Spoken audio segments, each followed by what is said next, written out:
This is Mhandisi, the Engineers Podcast, and today we are going to have a session with Buona Producer. And the session today we're going to talk about our journey through the recording that we had last year. So Mhandisi turned 1 year old in February, and now we want to proceed and see what we were able to do. Karibu Buona Producer. Thank you, Newton. I think it's just what I'm thinking about is just a review of, I would call it season one, which was 2022.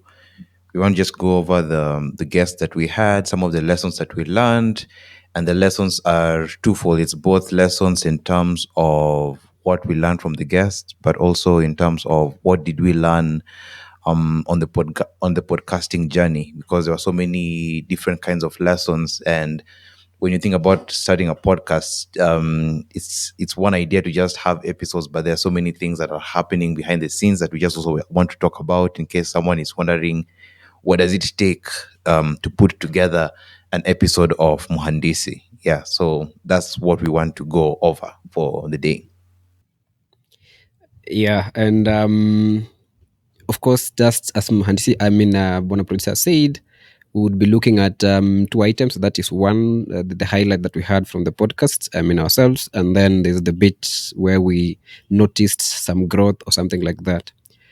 So we can get started with episode one. And in episode one, this was an interesting idea because we decided that let's have a trial run. And the trial run we did was a conversation on electronics with Okello, who is now a producer. And for me, as the host, of course, there were a lot of items that were not clear. So, for example, it was my first episode, and then I had some form of a script where I would just know, okay, I'll ask this question, this and this question. But all and above all, the highlights of the session was about a passion for electronics, having a community around the projects that were being done. There was also intention and execution. So for me, it was a good episode, and I think Bonokelo, what do you have to say on that? Well, this is a difficult one to give a highlight on because it was me talking about my stuff. I don't know if I have any. I don't think I'll skip this one giving highlights, but I just go into the let's just talk about the growth journey, or at least something that at least I experienced.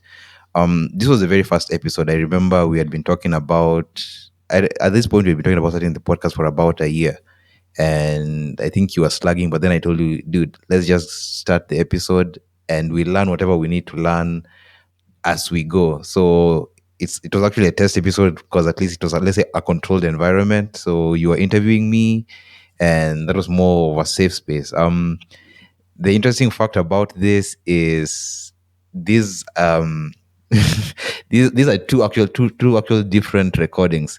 There's a recording we did, you and me, and then when I was editing, I didn't like the way my answers were flowing, so I literally had to re-record my answers. And when when I was re-recording, I had to make sure I don't add extra information. So at least it's something that I was learning about myself. How do you become coherent in an episode or when you're being interviewed? So that's at least something that I became cognizant of, and I've been working on, at least improving your state of flow. Because when you're producing audio for recording, you have to think about how does a listener listen to it, and how will, if it's going to be listened to in repeated sessions, how would they want to listen to it over and over again? So that was an interesting experience for me, at least learning, at least getting into the podcasting space. So I don't know what was your initial learnings from the first episode.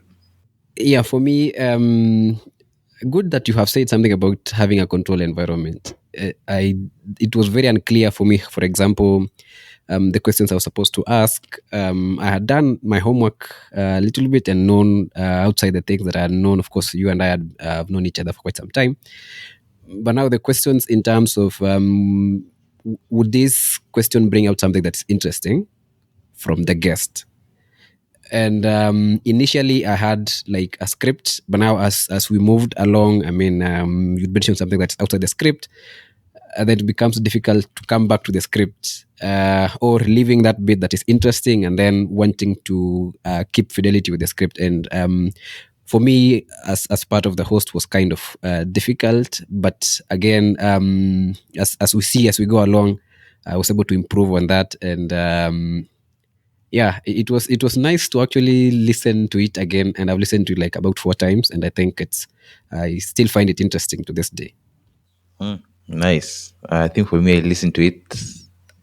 I have a bad habit of not listening to my work after it's been gone out into production, but at least I listened to it recently, and I was like, it's not that bad. It's not as bad as I thought it was, but and it was it's a pretty interesting episode.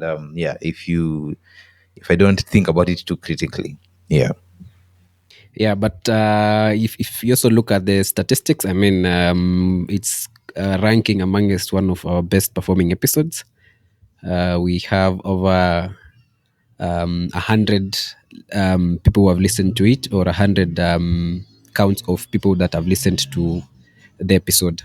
So we can move on to now what happened in episode 2. And in episode 2, of course, we had a guest by the name Ivan Lumumba, and Ivan Lumumba is a channel service manager at Huawei. So of course, the way we came up with having Ivan is that I was working at that time with Ivan on a separate engagement. And I just mentioned to him, "Oi, guy, I need your help. We are going to have a session on Mhandisi, and would like to have your story because I think you had a credible story."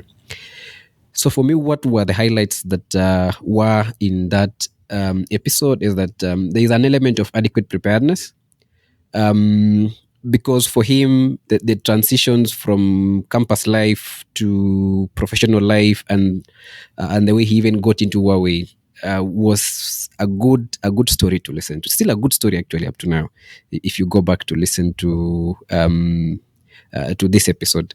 And the path for him was quite clear. Sometimes you may be, for example, professional. I mean, an engineer, and your path might not be like pointed to you. But for him, even coming out of campus, where we came to school, and then he participated in a challenge. He was able to organize events, etc, etc, and then he was able to get into the marketplace. The manager wanted him to stay.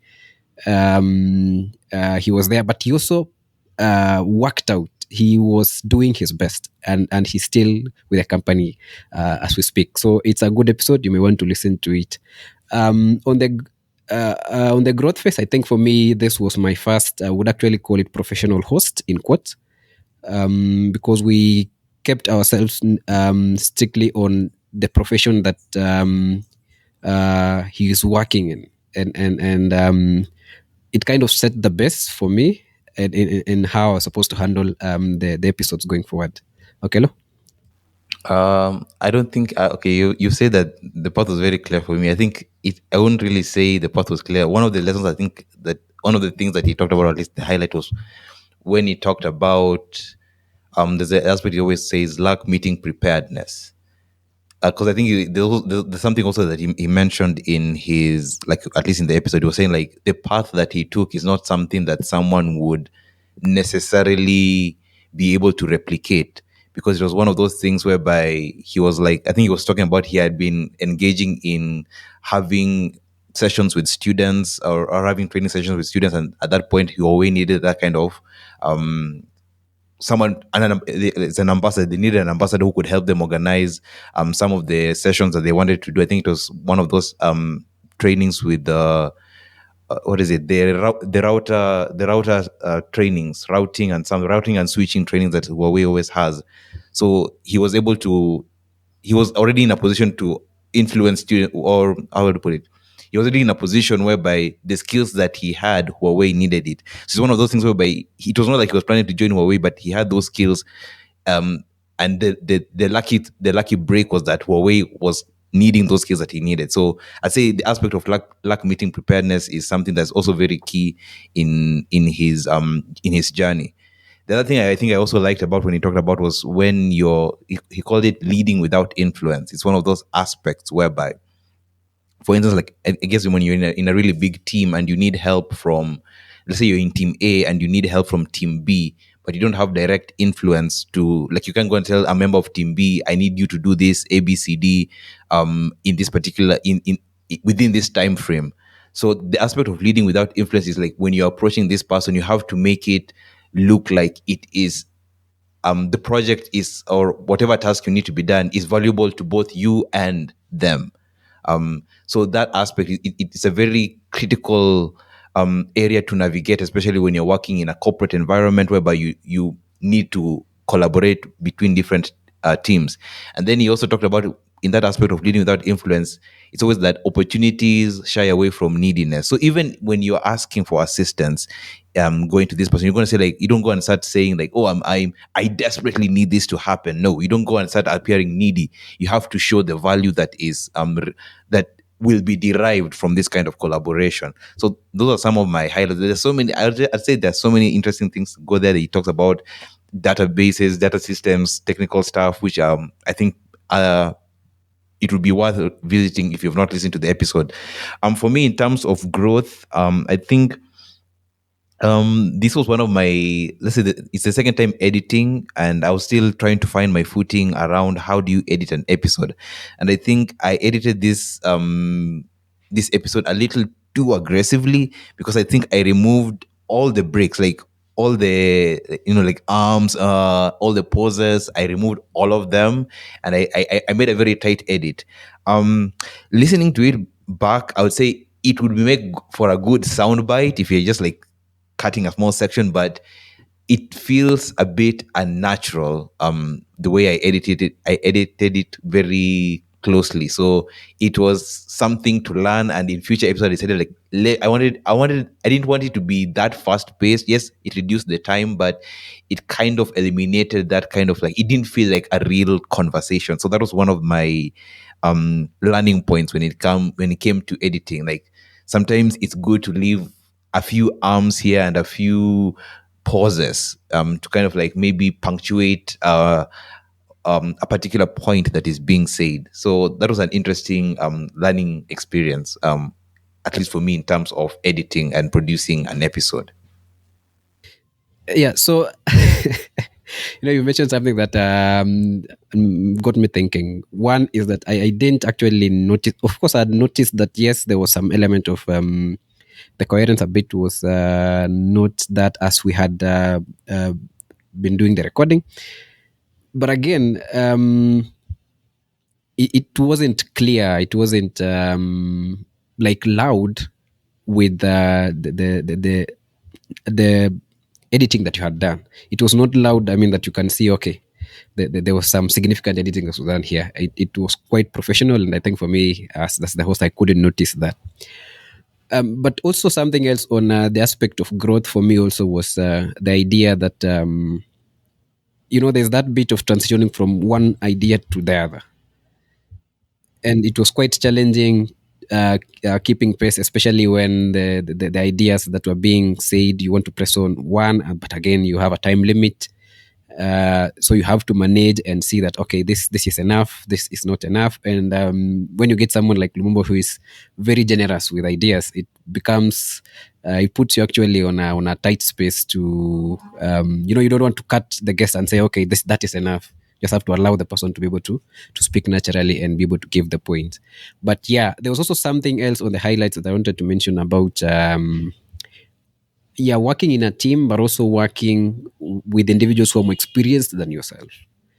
And for me, I think even in my professional work, it was quite difficult to, for example, go to a senior in a separate department, and you're asking for help, and then you need them to help you, but sometimes there's that tension that comes. Okay, your work like is not priority. I have my priority works.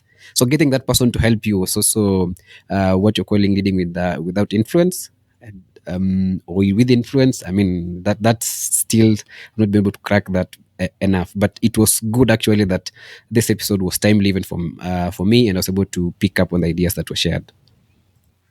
Yeah, so now in episode 3 we transitioned again, had a different guest, this time a lady called Sally Musonye. He's an electrical engineer at KPLC, that is Kenya Power and Lighting Company. something before we got into episode that happened for me as the host is that I had guests that I had invited, and at some point they just backed off last minute, and I was very frustrated. I remember mentioning to the producer that, hey, am I getting entitled to people's time, or what is it? Because if, for example, you have had a guest and you're like, okay, let's have this discussion, and then 20 minutes, 30 minutes, 1 hour out of the recording, the person says, I cannot turn up. And then there's no alternative that, okay, let's record this thing on this date. You have timelines for your podcast. And it was just simply frustrating. But of course, we had Sally accepted to turn up for us. And for me, there was a general idea that there's a clear understanding of the scope of works and the different stakeholders. For example, there was a point that she mentioned about last mile projects, where we have the politicians being involved, and then there's the World Bank, and then the financials of the project, and exactly where the company or her responsibility clicks in. And I think for me that was pretty a good point to note. And something else also within her growth is that there was something about as an engineer where you are usually having some kind of self doubt, and she advises that you should not shy away from consulting, because I remember there was a point when she was doing a project or she was sizing a transformer, and then there's, of course, there are variables. For example, the client might decide to add some load. You're not very sure. You're also looking at the cost of the project so that you don't oversize the system, or you don't have oversize the equipment.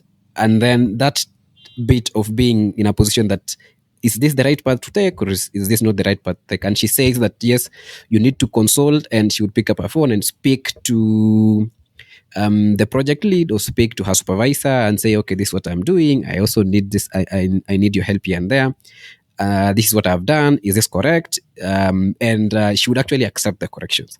There's also something about communication. And I remember one line that she said was, the problem with engineers is that we speak to ourselves, or we give instructions in our head when we have already answered ourselves. There was an example that she gave, for example, that if you send someone to site and say, get me, for example, a 16 cable, you have not said whether it is a yellow cable, whether it's a red cable, or it is a black cable. So if this person goes to site and then brings any cable that this person finds, it is the responsibility of the person who sent the person that was sent to take up that fault, because you did not clearly say what you wanted. So clear communication came up. There's also something else about teamwork. And you remember there was a point where they went to site, and they were procuring. They had brought the transformer, and they had given specifications of the transformer room. But now what happened is that the client contractor went ahead and constructed the room, and then the room was sealed. So when you bring the transformer, it cannot get in. And there was pressure, because I think the president at that time was coming to open up the factory, etc., etc. So in that line, there was something she mentioned about listening to your team members. So that now there was an idea that came from one of the members that allowed them to be able to finalize on that project. And I think it was a good episode all in all. Yeah, Bonokelo, what do you have to say on that? Yeah, I think I just want to build up on the idea of just that working with your team. I think I don't want to say that I don't always like that aspect of saying that your team members are family. I just think it's good to have a cordial relationship with your team members. And I think she's very particular about the synergy within the team, because I think one of the things she talked about was like, she mentioned that the team members that you're working with, you spend quite a bit of time with them, even sometimes even more than you do with your family. Like, I don't know, you may spend like over 10 hours a day, Monday to Friday, with these people. So you have to make sure you have a cordial relationship with these people. So with your team members. So for instance, like if someone is having a wedding, you make sure you show up. If someone is sick, you make sure you either send a message checking on them, or even if let's say if they are admitted, you go and visit them. So having that kind of synergy was something that's very critical for them, because it makes everyone feel like they are respected. And like you said, talked about like having a team member come up with a solution. So if you have that cordial relationship and you know you're valued, then you are able to speak up and say, hey, we are in this conundrum, but this is a solution that we could have. And then the other thing about the other aspect about maybe of how management, she talked about having everybody in the team understand how, like, everyone in the team is able to perform all the tasks that the team needs to to work on. It's so that in the event that someone is perhaps missing, work does not stop, work still continues. But on top of that, there's still that level of, I don't know what to call it, respect, or yeah, you don't just do someone's work because you can do it.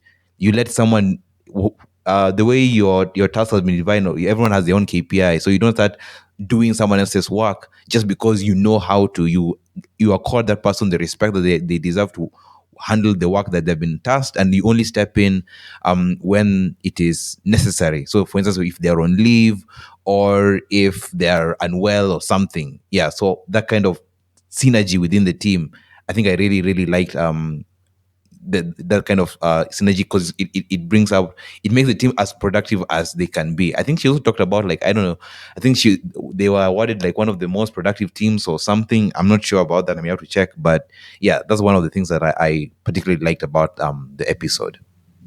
Yeah. On the team again, I also think that well, with having, for example, a team member go on leave and having some rest, I think there was that element of the work should not stop because that person went to leave, and that person should not be disturbed when he or she is away. And that also allow the team members to be able to do their work and prepare very well, so that once you get out or once you go, you are not available for the team can be able to step in and also help you out in that regard. I also think there's an element of leadership, all in all, in that conversation, because she is the team lead of Kitui County. And then there was also the aspect of the career being fulfilling for her, because she said that power reliability has improved, and the factory that came up, they were able to power that factory, and then that factory was able to create jobs. And then now she literally felt like, yes, my engineering work is a positive for the society, and that was good and overall for me. On the growth phase, I don't there's nothing for me to mention here other than just that this was one of the episodes that I engaged the engineer on what they were doing on a day to day, as opposed to the others, which were more professional. This was more like, give us a project example. What did you do here? There was also improvement in the questions that I was asking. They were more direct. They were more on point. And I think for me, it was a growth point worth mentioning. Yeah, I don't think I really have anything major. I don't think anything major happened. I think maybe for this one is when I was at least a bit more relaxed in my edits, at least trying to find my style. Because I think at this point I just edited 2 episodes, and I was just trying to, navigate and find my, I'll call it editing voice. So it was, yeah, that was like an experiment. Then I'd also say this was like kind of like our unofficial premonition, because I remember that this was the first episode we recorded where the interviewee had their video on. We didn't record the video, but they had their video on, so it was like, oh, so this is a possibility. Yeah. So it is a possibility of probably exploring looking into video in future. So we'll talk about that in the episode, in the relevant episode. Yeah. Yeah, so the next episode was episode 4, where we had about systems office of a manager by the name Morina Diambo, and Morina Diambo works with Schneider. So for me in this episode, generally felt like there was something that she was doing about time measurement for transition to the next phase. For example, she had gotten into 4 years in what she was working on, and then she kind of felt like, okay, I'm comfortable in this position now. I need a new challenge. And a quote from that episode says that you cannot be a good engineer if you do not understand your costs. And this came in about, for example, when she was having a client, and then the client was saying, okay, the equipment you're recommending is very expensive vis-a-vis the competitor. And what she did is that she asked the client for the data sheet, and then she went through the data sheet, and she was able to see that she walked the customer through the equipment, and she was able to show the customer that, yeah, if you buy from me, you will have lesser losses, but if you buy from the competitor, you'll have more losses, and the customer at the end of it all ended up buying the equipment from her. So generally for me, it was an episode that is worth mentioning. It was good for me. Yeah, I think how I put that on is I think she took the customer through the whole what at least in my team what we always call total cost of ownership, because it's one of those things whereby yes, you might buy something initially it may be cheaper than what Maureen was kind of trying to sell, but then in the long run, if you're looking at it, because I think if you just use the example, I think it was a transformer. Transformer is supposed to operate for like 30 years or I don't know, let's just say a pretty long time. And you're supposed to look at when you're looking at this, the initial cost may be, let's say the initial cost for one of the Schneider transformers might be high, but when you look at it in terms of how many times you need to maintain it, if you like calculate that cost over that period, it actually becomes more. It's actually a much more affordable option as compared to having the cheaper solution, the initial cheaper cost from the competitor. So that was a really good analysis that I think how she was selling to the customer.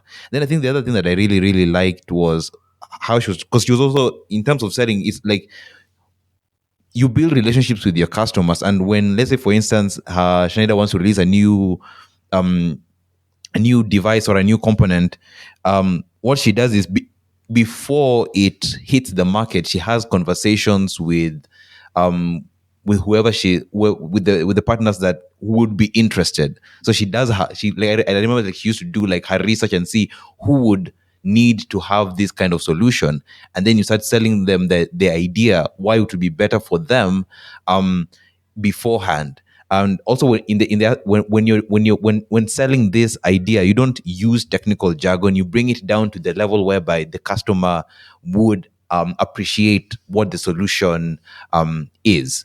So I think one of them was like, was it a switchgear which doesn't use, is it CF6 gas? Rather than saying that, talking about like maybe it's toxic or whatever, you talk about it you present it in terms of it is good for climate change. And like when you're talking about climate change and how it's affecting the environment, it's something that people can relate to, and it's also something that can be good on a company's image. So knowing how to sell to a particular customer, approaching even beforehand so that they are ready for the solution when it is available, I think it was a very very smart way of dealing with sales. And I think one of the things I think you had asked her about whether she had taken any formal class in sales, and she said no. It's just one of those things that she kind of like learned on the job. And you just whenever you're faced with a challenge, whenever you need skill upgrade, I think you just you don't necessarily have to always go to class. You just sometimes you just experiment or learn whatever you need whenever you need it, or you grow organically. So I think that those are some of the highlights that I got from the conversation with Maureen. Yeah. One point to also mention that I think I forgot is that on transitioning to the next phase, I think there was a point, there's a time that she went to her boss and said, okay, I am done. I am quite good in this, what I'm doing right now. I need a new challenge. And then with the boss, they were able to come up with a position that now she was able to offer us at the time of the interview. And I think that was quite a good episode. Encouraged to check it out. Um, Next is episode 5. Before In getting episode 5, yes. you didn't have any growth in this episode. Um, it's not growth per se, but I think that the conversation was not as natural as I expected it to be. And I was still trying to really juggle between having a script and following a script, and the previous version where I was just doing the interview kind of freestyle. Yeah, for me at least, I had a major growth, something that I learned the hard way. There's always this saying, people always think that you can fix a lot of, you can fix everything in post production. The truth is, you cannot fix everything in post production. Most of the things, if you can handle it, the thing is, if you can get a clean a signal as possible in the live recording, you do that, and the only thing you're doing is just making improvements. Because I remember there was a section whereby there was some noise in the episode. What actually happened, I think it's one of those things whereby we have to understand that not everybody would necessarily, when you're recording, not everyone has maybe an isolated environment whereby they can either do the recording or something, or a dedicated room. So I think for this, in this particular case, this was kind of like evident. And there was a section whereby there was someone who was, unfortunately, I don't know what to say, unfortunately for me or for us, someone was brushing their teeth in the background. And it's one of those things, like, if it is like just you're just having a call with someone, you can easily ignore it. But if it's going to be a recording that people are going to listen to and have to listen to over and over again, it becomes difficult to eliminate that. So that one, I had to get a bit creative, and I just decided to do a voiceover in that section. But then, at least what I've learned right now, at least when it comes to the aspect of production, is if there is some considerable noise in the background, it would be good to probably point it out to the person you're interviewing, so that they, maybe you have a pause for a while. If it's something that's happening in the background that is unavoidable, you just pause for a little while, or you ask them to move to a better location. Because remember, it's also one of those things whereby, if you look at it, it's also kind of like whatever the episode you're producing is, it's a reflection kind of on the guest that you're having, and you always want to present them in the best light.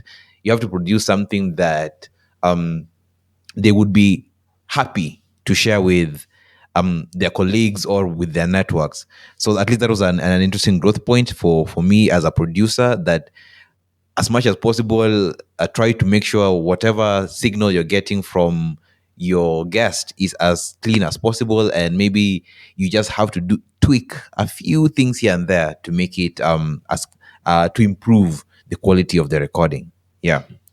Of course, I didn't notice that, but anyway, producer thinks.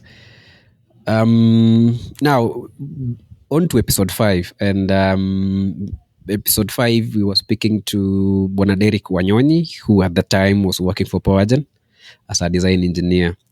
For me, this was, I would actually argue, one of my best episodes, for the reason that it was an easy conversation, probably because we had known each other for quite some time. And for Derek, it was kind of, I mean, we were able to mix like the languages. I mean, we had some Swahili within the talk. We had some Mali Rafika. We have some sharing, and we were able to pick up, like, it was a conversation between somebody and their buddy. And for the highlights, I think there was the journey from within which he was able to grow. That is quite interesting, because he started out working for Mhindi, and then now he mentioned again that he was being paid peanuts. Would I imagine that you've done your degree 5 years and you're being paid 8,000? At the time when he was exiting school, he was thinking that we'll just finish school, we'll get what will come will come. We will. I mean, we'll just think about it once we are done with school. But now, the situation happened that when he got out of school, you have to pick up any responsibility that comes that at least will allow you to survive within Nairobi. He didn't go back to the village, because he says, I mean, what are you going to do in the village? You'll be chased away. And I think for me, it was a good episode. There are talking points in terms of how he transitioned from being underpaid to a position where he was working within Powergen as an intern, and then from being an intern, participating in sites, helping out a few works here and there, learning up to the point that he was a design engineer. And it's an interesting story, because he was able to move, having that ability to learn and to accept that, yes, I do not know this thing, I need to be taught. Sometimes, when you come out and you're like, you are thick-headed and you know a lot of things, it becomes difficult for you to even, for people to relate with you. But for him, I mean, he was able to transition within a very short time. He had grown, and he was able to do activities that he was trained to do. Yeah, I think his growth news. I think one of the, when you're talking about even how he got started, I think when the position he initially applied for at Powergen, I think he wasn't taken. But it's one of those things whereby at least what happened is he got into, let's say I would call it the network of Powergen. At least they knew this kind of person existed, this kind of person with this particular skill set existed. So when they were actually looking for, when he actually, there's a position that he could easily fill, they just called him and told him, hey, we have this position and it I think you're a good fit. It's one of those things where I always say, sometimes I always say, like, when you're applying for something, as long as you don't have to be 100%, as long as you can see, I have some things here and there's potential, just send your application, because you never know. It's just like you have to be in the mind of the decision makers, because having experienced a little bit about hiring people is not fun. Looking for people, doing all those advertisements, it's not a fun experience, even for the person who's hiring. So at least if you already have some people whom you maybe have already seen their CV, or at least you've had some kind of interaction with, it kind of helps. In a future episode, we'll talk about a bit the aspect of knowing people in more in depth, exploring that one. But this is like an interesting aspect of that. So always, if you feel as if there is something, this is an interesting company I would like to work with, even if you're not 100% where you need to be, just send your application so that the decision makers know you. I think for me, the other highlight would be, like, the thing I really enjoyed was like how he was talking about how he pays, like, the contractors. I think it's kind of like it's a 20 20 50 30 model. So 20% of what the fees that he has to pay his contractor is 20% is mobilization, so that they can get started. I think 50% is now once the work is complete, and then the final 30% is I think when the work has been commissioned. So I think it was a really good model, because at least it keeps the contractor on their toes. Because I think that the part of the 30% being paid, because yeah, once the work is complete, you still have to inspect it, and you still want the contractor to have some kind of motivation to come and solve whatever problems you're having. Because if you pay them, if you pay all the amount after completion, then what's the incentive? So I think it's a good way to incentivize the contractor to do a good job, but also a good way to protect your work in case, like, the contractor is just like incompetent or something. So I think those are my major highlights from the episode. And yes, I think it was, compared to your conversation with Maureen, the previous episode, I think this was one of the most relaxed episodes that we've had on Mhandisi. I listened to it. I mean, I can go back and just check on it, and it still comes out to me to be kind of a new episode. There's also something else, just as we finish up on that episode, is that there was stress in following standards. Because I remember I asked him, there's this aspect where people just say, "Bora stima inawaka," and then he said that is what is killing people. And if you have not followed the standards, then your work is not accepted. Important, very important to note that. Any growth phase here? I think this was just a minor growth. I think this was where I think we were exploring a little bit about how to do our intros and stuff. So I think for this one, I think this was the first one whereby we did a post-recording intro. So we were just trying to find how do you entice listeners, because it's always very important. Like, uh, the very first few couple of minutes in whatever kind of media, whether it's a podcast, whether it's a movie, whether it's a video, YouTube video, you have to hook the listeners in. So I think this one was, I think I had pushed you to at least try and do some custom post recording intro. So I think that was an interesting aspect in terms of the growth of the podcast. We were trying to find how do we better now that we have a podcast, how do we even start thinking about how to promote it and have people retain listeners for much longer. Yeah, that also reminds me something that I also did in terms of promoting the podcast. Just picked up a conversation, highlighted it, and posted it in my LinkedIn, as opposed to the usual version that I had to do, where I'll just share what you have produced. And I think, yeah, it was a good episode. Moving on to episode 6. Now, in episode 6, we were speaking to Bwana Anderson Bet.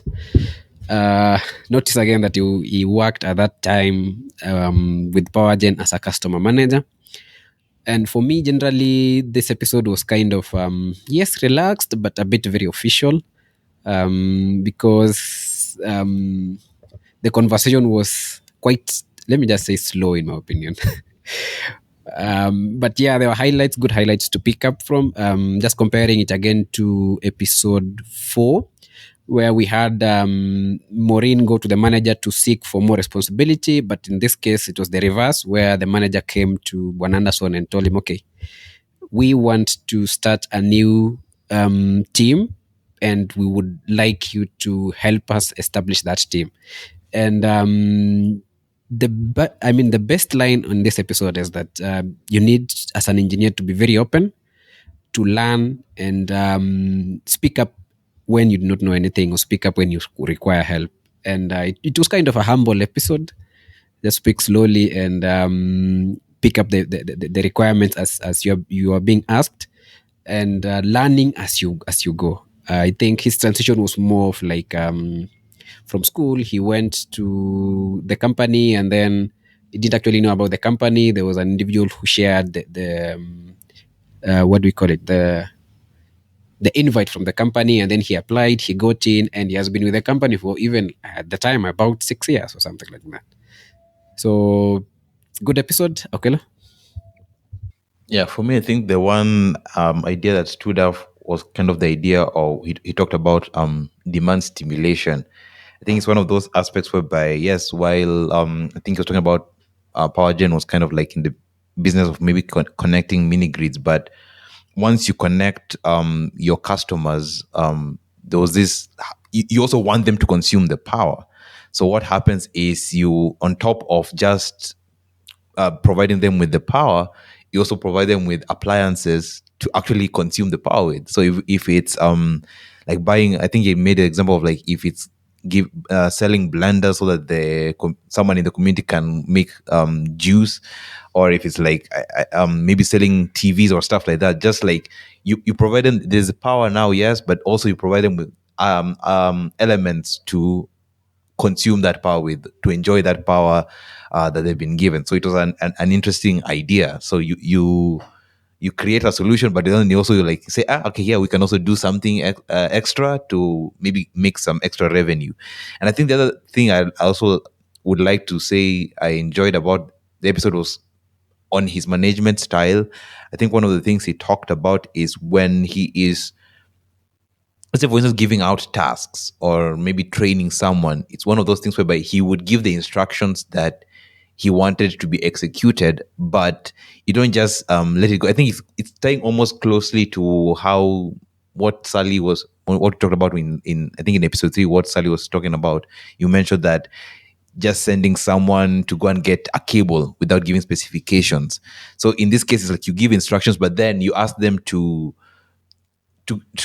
maybe tell you, to how do you put it, to tell you what they've understood, or to repeat what you've said, just to, that's just as a measure to gauge whether they've actually understood what directive that you've given them. So having that aspect of getting that feedback from that person, so that you understand, okay, this person is capable of executing the task that I want them to execute, or do I need to be I give them more information so that what I want to be done is clear. So I think I really like that aspect of management, because I think one of the things that is very, very important when it comes to even management is just having communication, clear communication. You can never, I always say, never assume anything, never assume that what's in your mind is what the other person has said. I think just tying it in with Sally's episode, I think he had mentioned like sometimes engineers just, you think things in your head but you don't say it, so you just assume that, oh, this other person has understood what it is I wanted to say. So having that clear line of communication whereby there is you reduce the chances of being misunderstood. That's a very key aspect that I think I got from that episode, but also now tying it into also what at least was mentioned in episode 3 with Sally. Yeah. Any growth phase?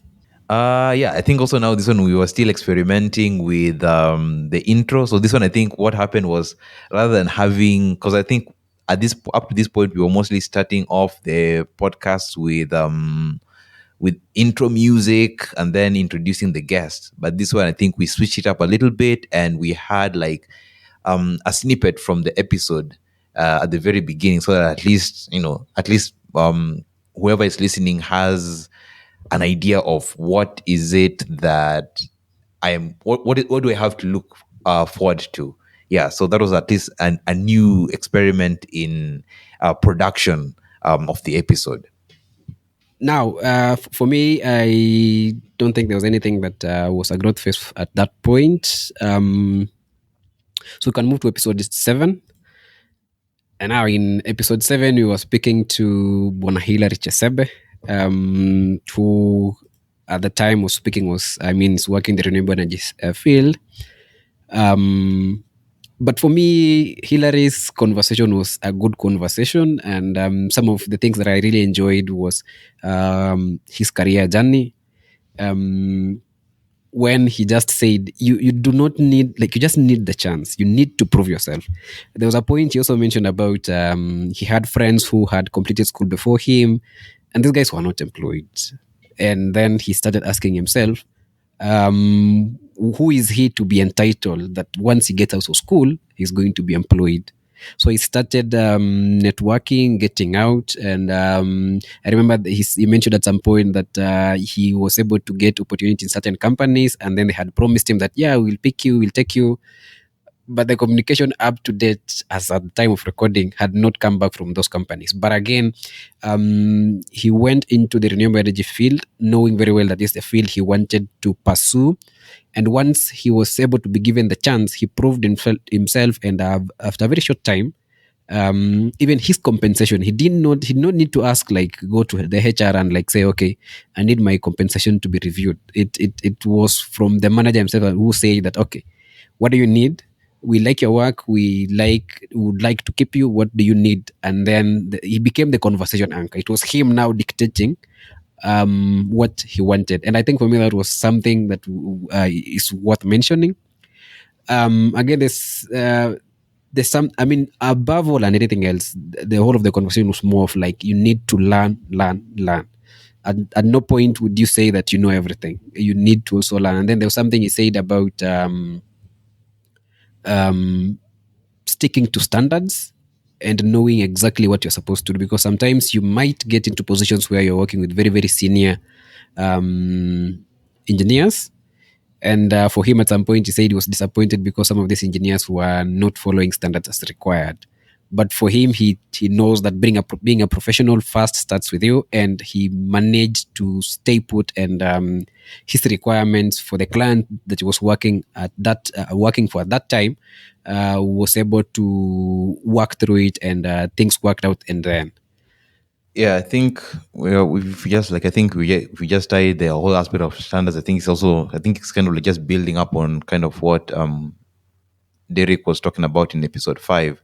And I think something that Hillary talked about was like I think we had asked him. He said that one of the things that if he's mentoring a new or training a new engineer, he would ask them if they understand, if they know the standards that are governing what the field that they're working in.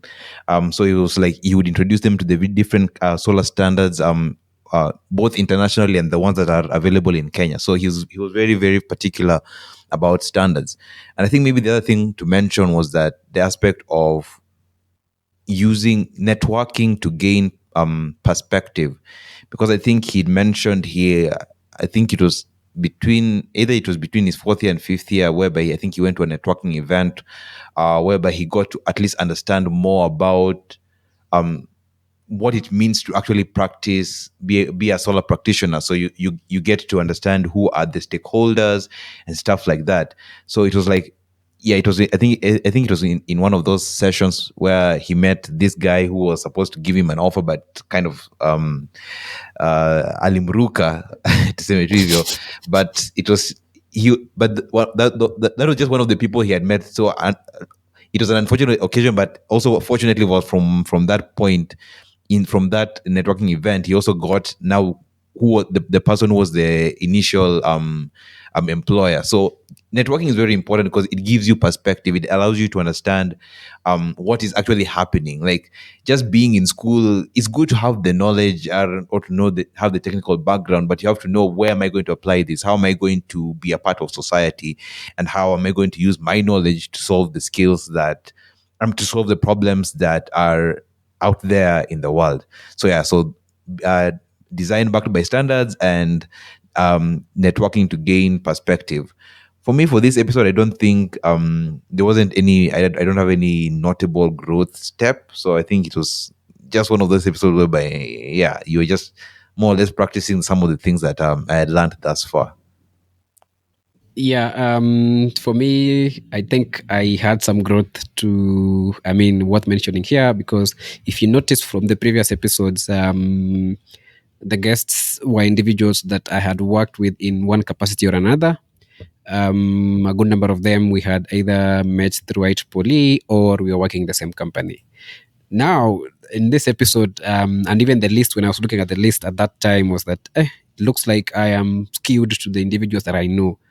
How about going outside my circle? And for me, yeah, I was happy that Hillary was able to accept my invitation, and he came for us as the guest for episode 7. This episode was the first episode that I had a guest outside my network, and what that means is that I had to reach out. And when I reached out, of course, you can either be ignored, or you can your request could be considered. There was an aspect of trying to really see how I can communicate outside that, and I was impressed that at least I was able to get out of my comfort zone, to the extent that I had Hillary accept my invitation. That was a great, a good point to also point out in episode 7. So now in episode 8, we were speaking again to back to the individuals. Within my circle, we're speaking to a lady by the name Lavender Ndunya. Lavender Ndunya, as at that time, came from the angle of being a volunteer at IEEE, and a lot that we talked about did mention such items as networking, being hungry, strategizing, and if you really look at her career growth, there was an element of, yes, where I am, I am. She said they were like the few ladies in the class, and then now there's that point where she had to get out. She even realized that the classmate was able to fly out to Nigeria, and then through IEEE, but now he was not telling her. But now that was the point of entry, that was the point of curiosity for her. The reason why I'm saying being hungry is because once she was able to identify with that, what she wanted, she now started participating in IEEE, going to events. She came into a place and people were like dressed smartly in Howards, people had iPhones, and then she wanted that feeling or those material possessions. She then transitioned in that respect, and followed through her work within IEEE, and within no short time, she was able to travel around. Now, when she was transitioning from being a student to work life, there's a strategy that she used, which is, she was able to prepare her resume and her application, but now she had to work.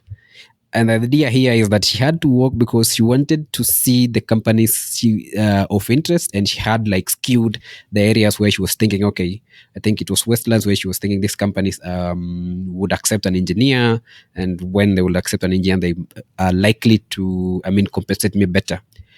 So there's that bit of strategizing in that case, and then there was also kind of adequate preparedness, not really to the point, but positioning also yourself in situations where you can gain benefit from your involvement. For example, when she went to these conferences and she would meet CEOs and very big people, she was quite open to say that, yes, I am a student, and then she would be able to participate in that discussion within that table from the position of being a student, but again, profiting from the wisdom that was shared as at that time.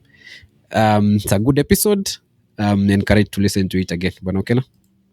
Yeah, I think on that aspect of transition, the thing that I don't want to say shocked, but it was kind of an interesting thing to learn. I think she said she sent out of about like 150 applications.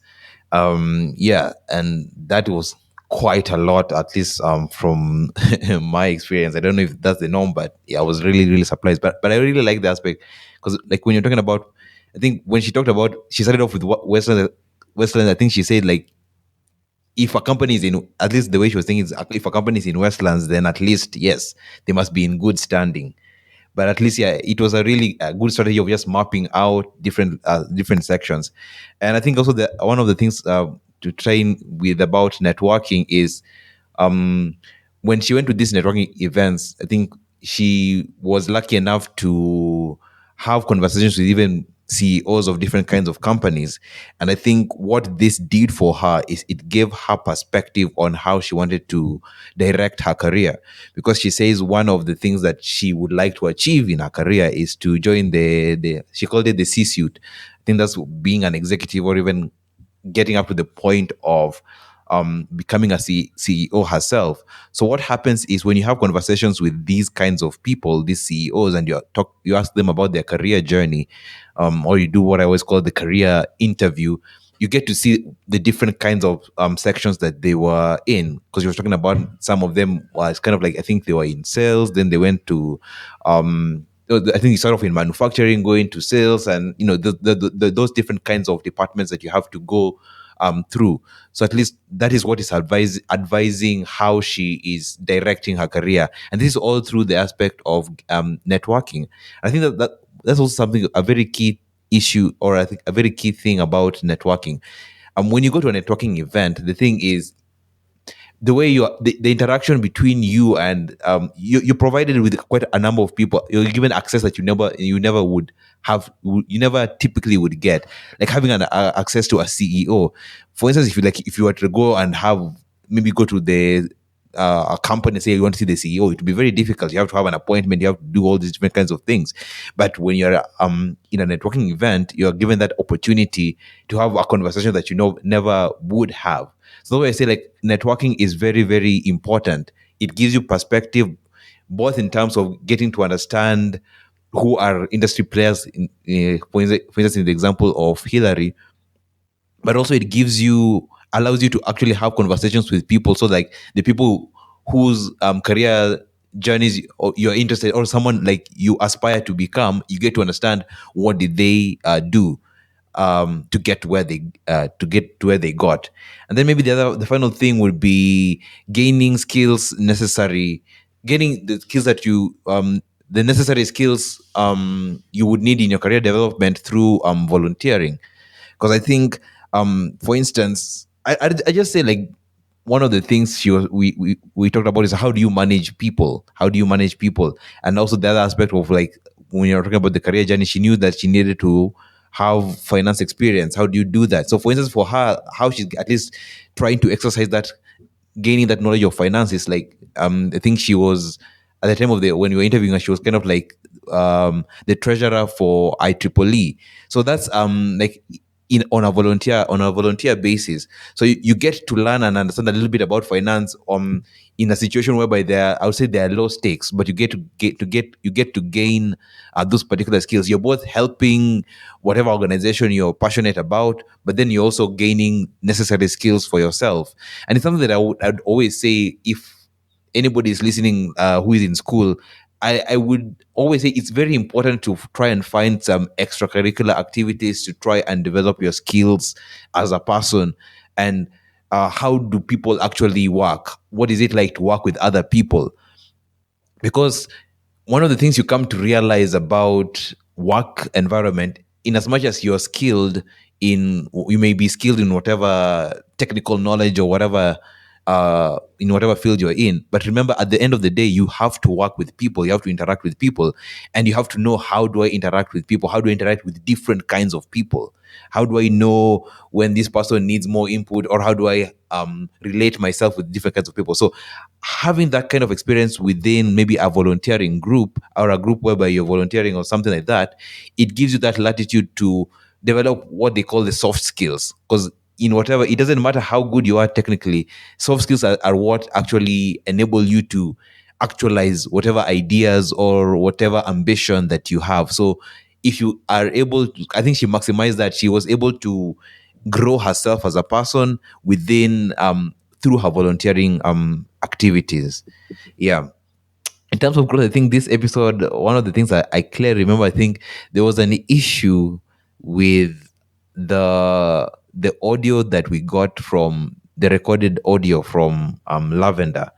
And there was a point where I felt like, oh, almost all hope is lost. But I think this is one of the things where I learned about equalization of the audio.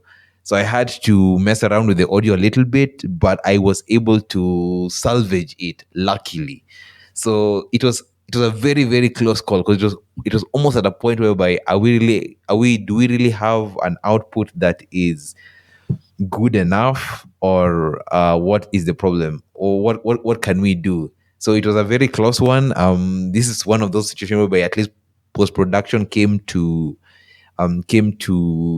be the savior. Yeah, so it was an interesting point for me as a producer. Yeah. So the next episode we are speaking to I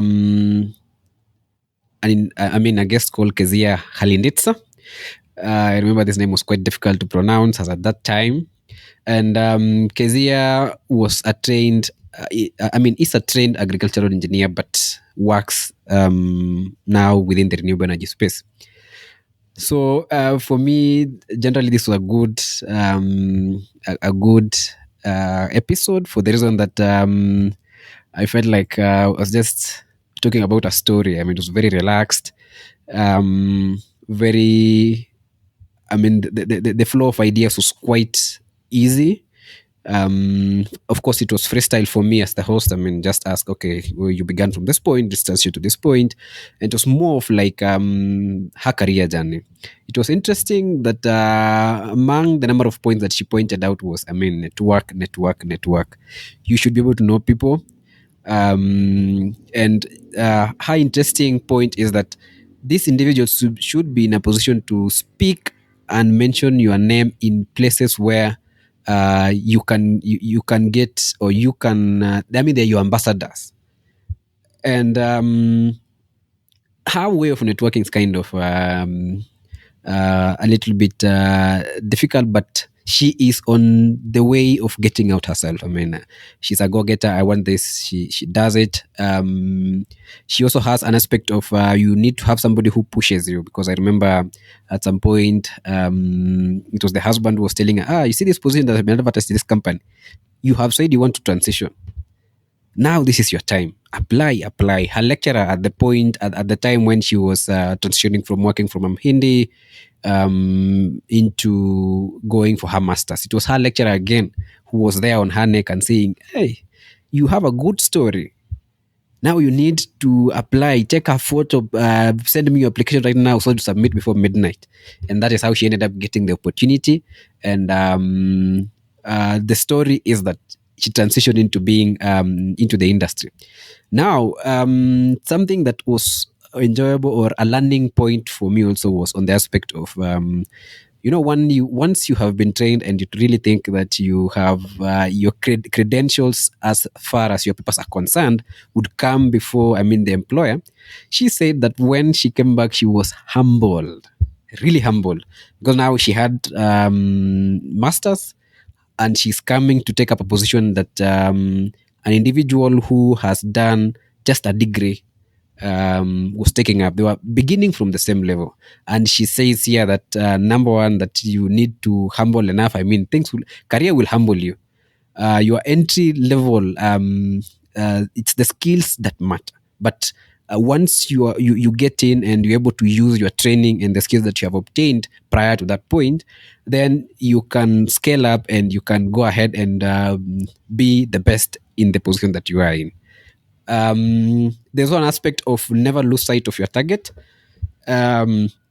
Because she mentioned again that she was working at that time with Davis and Shatleaf, and then she got similar to Morina Diambo, where she got quite comfortable.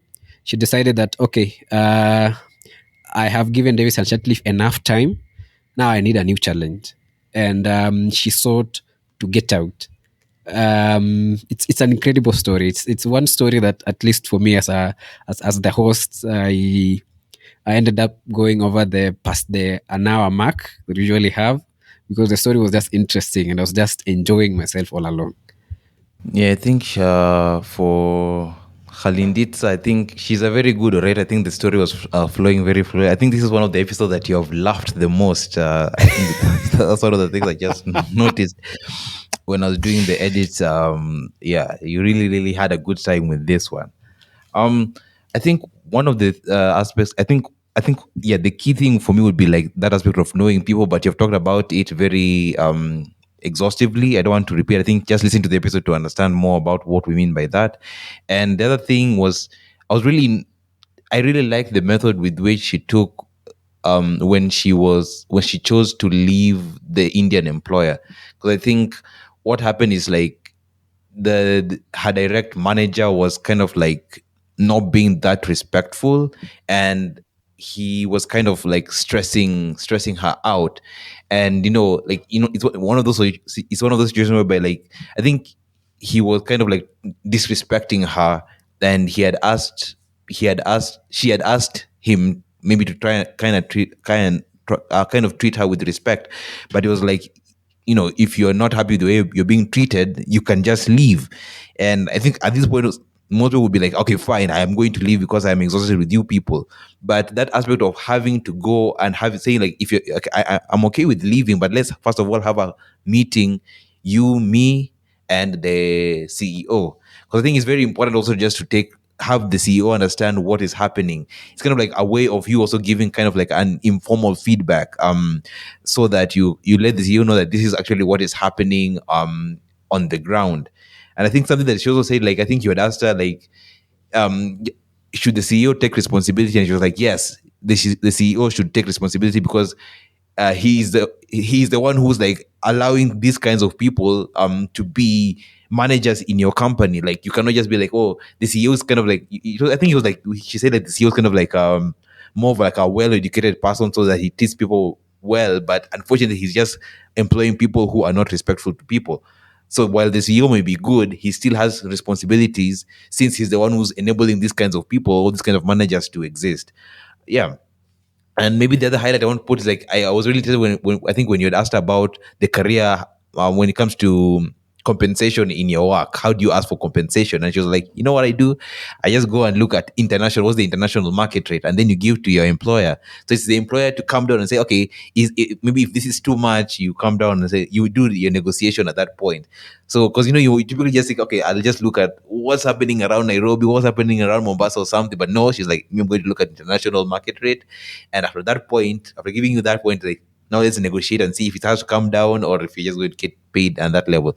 And I think it was kind of like an interesting aspect that I particularly enjoyed from that conversation. Yeah. And for our listeners, by the way, I mean, this is, as Okula said, this is the episode that I laughed the most. I enjoyed myself, and I cannot recommend it any further. I mean, if you cannot listen to other of our episodes, just pick out episode 10, and you won't be disappointed. For me, the growth phase here is that I think this was one of our video productions that we had. So there was an aspect of juggling between what I was seeing on the screen, vis-a-vis keeping up with the conversation. And for me, it was generally a natural conversation, and we were able to pick up the points as necessary, and it was quite flowing, and I enjoyed myself. It was a good conversation. Yeah. Oh, something else I think I forgot to mention. What was it? It was in episode 8. I think just an interesting aspect. I think episode 8 was the one with the lavender. The previous was the first episode that, yeah, Newton and we recorded in the same location, because most of the recordings we had always been doing remotely, like just doing, everyone was in the remote location. But that was the first episode that we were in the same place, and we were recording in the same location. Yeah. And I think Also, just in terms of production, I think this was the first time when at least we had done the major, what is it? We had done a microphone upgrade. We had bought some new equipment that we were using. So at least that point was also, before we were just using simple microphones here and there. So you see, like, you don't have to have fancy equipment. It's like, I think we had gotten way deep into the podcasting endeavor to know that this is something serious, that we decided to at least to upgrade the equipment and have good stuff. But yeah, the video production, that was a new thing. I think it was now the new dimension, because I'd say for me, editing video is a different skill set from editing audio. So there was a bit of, I think I took quite a bit of time to edit this episode, because now I had to, I think I'd gotten into a rhythm of how do you edit an audio episode. But now video, having that aspect of video was a different kind of experiment that I think I'm still trying to get into the flow of it. But at least for now, I think we've had quite a few that I'm starting to get my style of how to edit the video. Of course, you also had a bit of a problem whereby I think at some point, I think we started off at around 6, but then it started getting dark, and then towards the end there was some sections whereby it was dark before she turned on the light. So I think this is also a bit of an aspect of production value, whereby you have to consider, like, you have to, like, be active and say, look at it and say, like, I think it would be good to at least tell her, maybe to uh turn on her light or something, or at least going forward, if you're going to have episodes with guests, we tell them, like, it's important to be an environment where you can be heard well, but also you can be seen well. So if it's late at night, do you have a desk lamp or something to light you up? Because I think she also had an issue with, she didn't like the way it was dark towards the end. So at least that's a bit of a learning process, something that now going forward, if you're going to make video productions, we'll have to be cognizant of from the get go. Yeah, I also wanted to jump in on the question of the equipment, and just for me, even as the host, there's the aspect of growing into accepting that the hosts and that being part of your life. For me, of course, prior it was, you're still experimenting, not yet there, not yet there, but it got to a position where I was very comfortable in it. This is me, and this is I began having ideas. I'll just sleep and I'm like, these are the questions I want to know. Even as I work, I record the areas that I would want to put to my guest, and the areas where I would want to really, I would think that it would be interesting for my audience. And the point I'm trying to raise here is that I wanted that to be part of my life, and that was it. So on the equipment, got to a point where we just said, why can't you just invest in good equipment? And I remember there's a time you mentioned something about if you have a good microphone, it is different from having like the kawaida microphone. At that point in time, to be honest, I didn't like, it was just, they are just words. It could not get into my head like, it was something serious. But once I was able to use a microphone, you just touch it and you just hear it and you're like, this, it sounds better, it's a good voice. It's worth mentioning. So there are 2 episodes we've not talked about, and that is episode 9 and episode 11. So these episodes are just, let me just say that it's supposed to be one episode, but we ended up separating them because there were a lot of talking points, and it was a departure slightly from what we have been doing in the previous episode, for the reason that we decided that we'll pick on a topic, and we just wanted to educate our audience on the scale of fees, engineering scale of fees, that was passed in 2022. And what happened in that episode is that we just talked about the document and gave life to it as is. And it was basically our interpretation. Just read the document. This is an interesting point. This is an interesting point. What are we directed here? What is happening? What do we even know as professional engineering services? Because I think that if you are an engineer, you're supposed to be professional enough and know part of the documentation that's supposed to guide you, also speaking to the standards that we have had in like the several episodes that we pointed out. It's a guiding document that we wanted to point out to our audience that yes, there's a document that exists, and we also had an aspect of video production. And it was the first time that we're doing it, and for me, yes, the aspect of preparation and going through the document was also a new phase.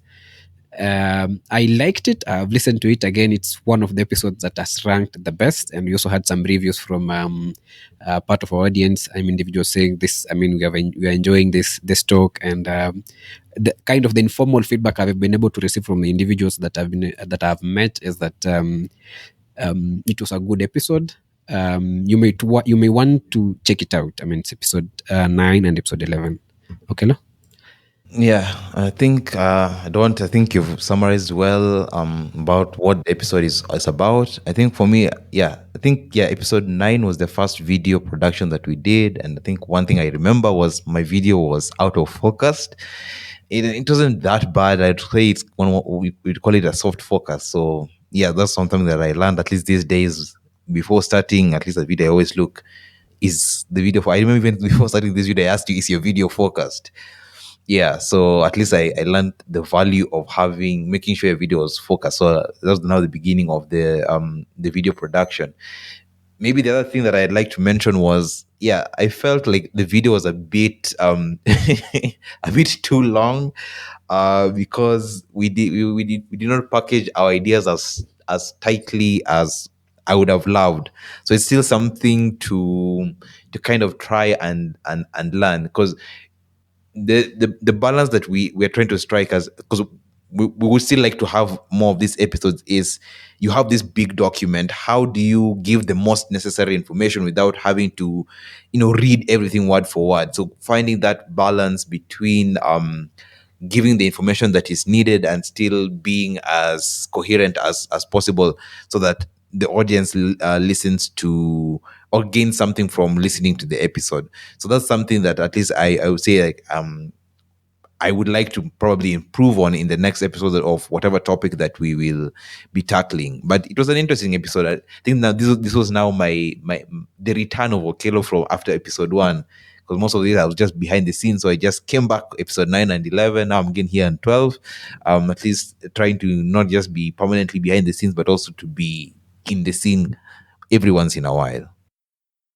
Yeah, and I think it's good because offers that perspective that yes, what you have been able to get, and sometimes I might look at it in, of course, the way we work is that we work in the same field but in different kind of mini sectors, let me call them that.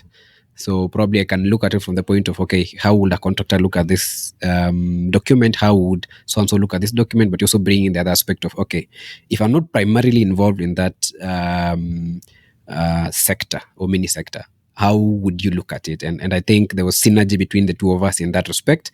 And of course, we encourage our listeners to check it out and also give us feedback, actually, what you think we can improve on, what you think we went off, and what you think you would want actually to listen to. Yeah, so I think, yeah, that's the summary of Mhandisi so far. So we've had 11 episodes, 9 guests, and one topical episode. And yeah, feel free to explore all of the episodes. But also, if you don't feel, you can sample whatever we've talked about that has interested you. You can just jump in and start off from that point. So this is just like a summary. I think, yeah, we'd like to do this every year, just reviewing. It's just like we'll say, I don't know, kind of like a report card for ourselves to see the progress that we have made in the year. Because sometimes you don't want to just get lost in the production. You also want to take a moment to reflect and see, wow, this is the amount of work that we have done. This is the value that we have created in the space that we are in. And last words again from me is that we would really love to hear from you what you think we need to improve on, what you think the topics that you might want us to take on, so that it doesn't come out to be one-sided, for example, from the host or from the guests. We would really love your interactions. Please, if you find time, just share your communication. You can write to us at themhandisi@gmail.com, or within the platform that you are listening to us, you can write a message. I think we're able to pick it up and act on the feedback.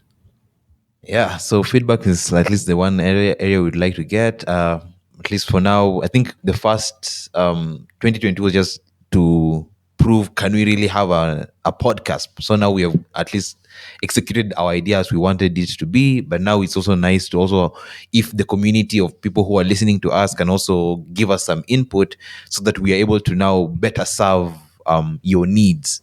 Um, let's have this as a platform that can help any and all people interested in the field of engineering, whether directly or indirectly. Because one thing I've come to learn is no field is kind of like existing in its own cocoon. Fields have certain areas whereby they overlap, and there's something that can be gained from different areas. So even though we say Mhandisi the Engineers podcast, is more or less we are talking about aspects around engineering, and aspects around engineering doesn't necessarily have to be the technical side of things, because someone may be interested in working in engineering, maybe not directly. So just give us feedback and let us know what to improve on.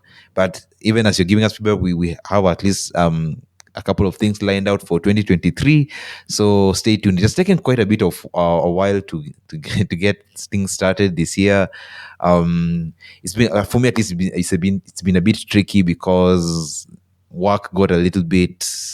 I had to find a way of balancing between work and the episode. But let's say we've gotten to steady state, and 2023 there are going to be more episodes, many more episodes of Mhandisi the Engineers podcast. Amen. And that is the gospel according to Mhandisi Asat, March 2023. Stay tuned. We'll come back with more. Asante sana.